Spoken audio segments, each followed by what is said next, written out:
8번째, 대접받고 싶은 대로 대접하라. 보통 오늘 본문의 말씀을 가지고 많은 사람들이 이렇게 생각을 하고 있습니다.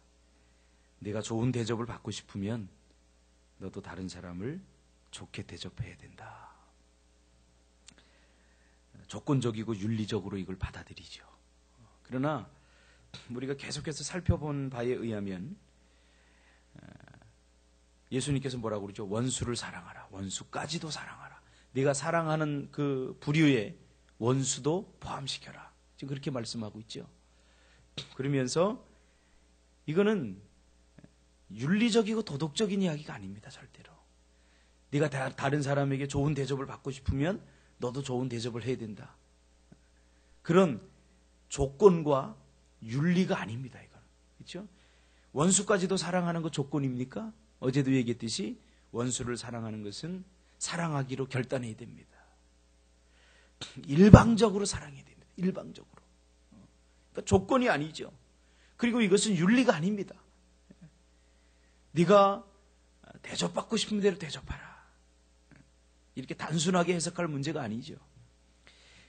예수님은 지금 사랑은 조건이 아니라 일방적으로 사랑해줘라. 사랑이 없으면 아무것도 아니다. 그러면서 원수까지도 사랑하라고 말씀하시는 그런 와중에 오늘 본문 말씀이 등장하게 되죠. 어제 제 모교인 총신대학을 갔다 왔습니다. 모임이 있어서 가서 보니까 많이 바뀌었어요. 학교가. 제가 학교를 졸업한 지도 참 오래되었어요. 새로운 건물들이 들어서고 또 교수님들 이렇게 얼굴을 보니까 많이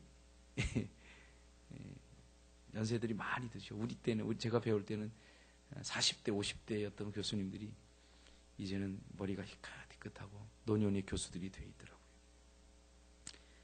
그러면서 오늘 본문을 이 말씀을 준비하면서 그때 저에게 신약을 가르쳐 주셨던 심산보 교수님 그분의 얼굴이 떠오르더라고요. 이 본문을 말씀하시면서 굉장히 많이 눈물을 글썽이시면서 저에게 들려주셨던 말씀이 아주 선명하게 이렇게 떠오르더라고요. 예수님의 사랑을 설명하면서 조건적 사랑이 아닙니다.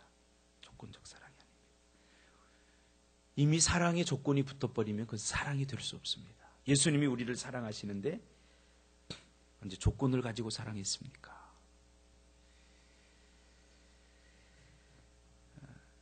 한마디로 말하면 오늘 본문은 이렇게 설명할 수 있습니다. 하나님이 우리를 대하는 것처럼 너희도 다른 사람을 그렇게 대하라. 하나님이 우리를 대하는 것처럼 너희도 이웃을 그렇게 대하라. 만약 그렇지 않으면, 즉 일방적이고 무조건적으로 사랑하라. 이것이 율법이고 선지자다. 성경에서 율법이고 선지자다 그러면 가장 중요하다 그렇게 생각하면 됩니다. 이것이 신앙의 모든 것이며 전부라는 것이죠. 뭐가요? 하나님이 우리를 대하는 것처럼 우리가 이웃을 대하면 그 이웃에 우리가 사랑하는 가족들도 다 포함되어 있습니다. 가까운 이웃, 먼 이웃 이렇게 나눌 수 있죠. 하나님이 우리를 사랑하는 것처럼 우리도 다른 사람을 사랑해야 되는 거죠. 하나님이 우리를 대하는 것처럼 우리도 다른 사람을 대해야 되는 거죠. 이것이 신앙이라는 거예요. 이것이 율법이고 선지자라는 거예요. 이 마음을 갖고 복음을 전하고 이 마음을 가지고 다른 사람을 대해야 그것이 천국이 되는 거죠. 그곳에 하나님의 뜻이 이루어지는 거죠. 아무리 탁월한 언변을 가지고 설교를 한다고 할지라도 아무리 능력을 가지고 믿음을 가지고 우리가 산다고 할지라도 그래서 이 사랑이 빠져버리면 아무것도 아님을 사도 바울은 깨닫게 되는 거죠. 그 복음의 열정으로 낳은 고린도 교회가 그 뜨거운 열정으로 낳았던 고린도 교회가 시간이 흐르면서 아기다툼이 있고 싸우게 되고 여러분 교회가 그러면 안 되지 않습니까? 교회가 정말로 사랑이 넘치고 그 정도 열정으로 믿음으로 많은 은사가 있었던 고린도 교회가 왜 문제가 생겼습니까? 복음의 본질인 사랑이 빠져버렸기 때문에. 복음의 본질은 사랑입니다. 사랑. 이것이 신앙의 전부라는 거예요. 신앙의 전부는 사랑입니다. 사랑. 이 말은 단순히 도덕적이고 율법적으로 내가 좋은 대접을 받으려면 다른 사람을 좋게 대하라 조건이 아닙니다. 하나님께서 우리에게 어떤 대접을 해주셨습니까? 무조건적인 사랑으로 우리를 용서해 주시고 그럼에도 불구하고 사랑해 주시지 않았습니까? 그럼에도 불구하고.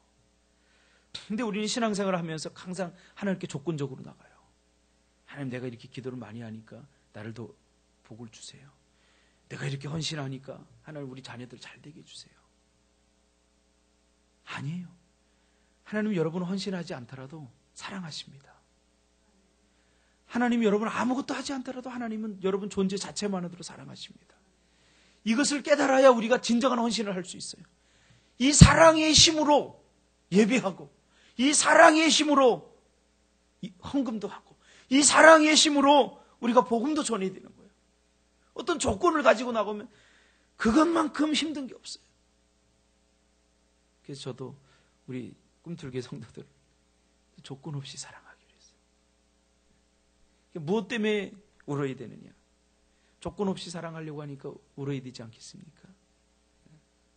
그래서 하나님의 사랑을 우리가 뭐라고 표현합니까? 은혜라고 표현합니다. 은혜. 카리스마. 우리가 저 사람 카리스마 있다 그러잖아요. 그 카리스마가 원래 이 헬라어 카리스마라고 하는 말에서 나왔지. 이 카리스마는 거부할 수 없는 신적인 은혜를 말합니다. 사랑을 말합니다. 거부할 수 없어요. 그래서 은혜란 받을 만한 자격이 없는 자에게 주시는, 거저 주시는 하나님의 거부할 수 없는 사랑입니다. 여러분, 하나님의 은혜를 받을 만한 조건 때문에 받은 거 아니에요. 우리가 새벽 기도하니까 은혜 받는 거 아니에요. 이미 은혜는 다 받았어요. 그래서 너무나 감사해서 새벽에 나오지 않습니까? 하나님께서 우리에게 주실 모든 것들은 과분하게 우리가 이미 다 받았지 않습니까? 우리가 이것을 잊어버리면 지옥이 됩니다. 하나님이 우리를 어떻게 사랑했습니까? 칭찬받을 만해서 우리가 칭찬받는 거 아니죠, 하나님께. 나를 좋게 대할 만해서 좋게 대하는 거 아니죠. 진정 하늘나라의 상을 받으려면 아무것도 바라지 말고 그냥 하라는 거죠. 다만 한 가지 기억할 것은 내가 너희를 어떻게 사랑했는지 그 은혜를 기억하라는 거죠. 저도 우리 자식들을 키우면서 비로소 이제 뭐를 깨닫냐면 부모의 사랑을 깨닫습니다. 자식들을 키우면서 화내고 싶을 때 우리 어머니가 이렇게 참았구나. 나를 보면서. 비로소 우리가 하나님의 사랑을 깨닫게 될 때 이웃을 사랑할 수 있게 되는 거죠. 1만 달란트 빚진 자가 그 비유입니다. 정말로 우리가 용서가 언제 됩니까? 하나님의 은혜로 우리가 얼마나 큰 죄인이었는데 용서를 받았는가. 이 은혜를 깨닫게 됐을 때 비로소 다른 사람을 용서할 수 있어요. 내 의지로는 도저히 용서가 안 됩니다. 용서가 안 됩니다. 우리를 구원해 주셔서 우리에게 대접을 받으려고 그렇게 한 것이 아닙니다.